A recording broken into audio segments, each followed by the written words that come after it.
Sabi mo matutulog ka na. Ba't kasama mo yung ex mo?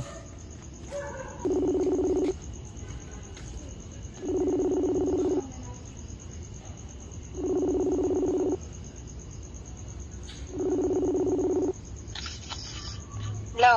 Hello. Ba't hindi ka Ba't natatakot? hindi ka nagre-reply sa mga ano ko, sa mga message ko? Hindi kasi, naantok na ako eh. Nakahiga na ako eh. Nakiga ka na? Eh, ang aga pa. Anong oras pa lang ah? Eh, Di ba sabi ko sa'yo, maaga ako matutulog kasi naglinis ako ng bahay. eh, Napagod ako. saan ka naman napagod? Naglinis ka ng bahay? Napagod? Oo. Napagod na bang maglinis ng bahay ngayon? Tsaka, may sasabihin nga sana ako sa'yo. Kaso hindi ka naman nagre-reply sa mga message ko. Busy ka ba? Ano ba yun? Inaantok nga ako. Inaantok ka? Eh, parang, Gusto ko nang matulog. sigurado ka? Naantok ka? Oo. Baka pa pwedeng mag-usap muna tayo.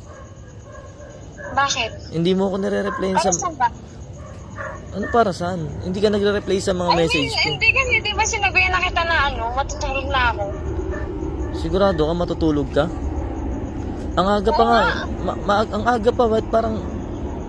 Ang aga mo naman matulog. Naglinis ka ni, napagod.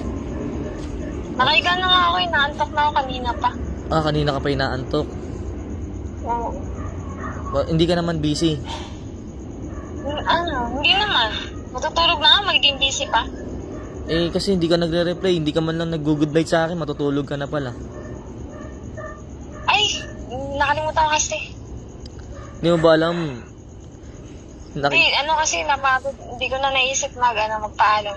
Hindi mo alam. Alam naman na Alam mo, matutulog na ako. pinagloloko mo ko eh. Hindi nga kita pinagluloko. Andi dito ako sa likod mo. Pinuntahan kita dito. Ito, nakikita kita. Saan? Ano, pinagloloko mo pa rin ako? Ano sinasabi mo matutulog ka na? Gago.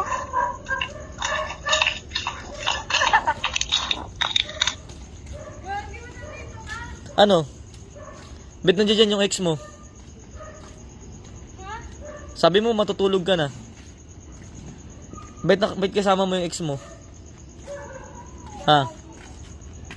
Hindi mo naman kailangan magsinungaling. Ba't kailangan mo magsinungaling? Ha?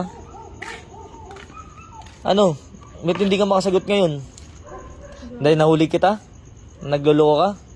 Sige, magsama kayo ng ex mo.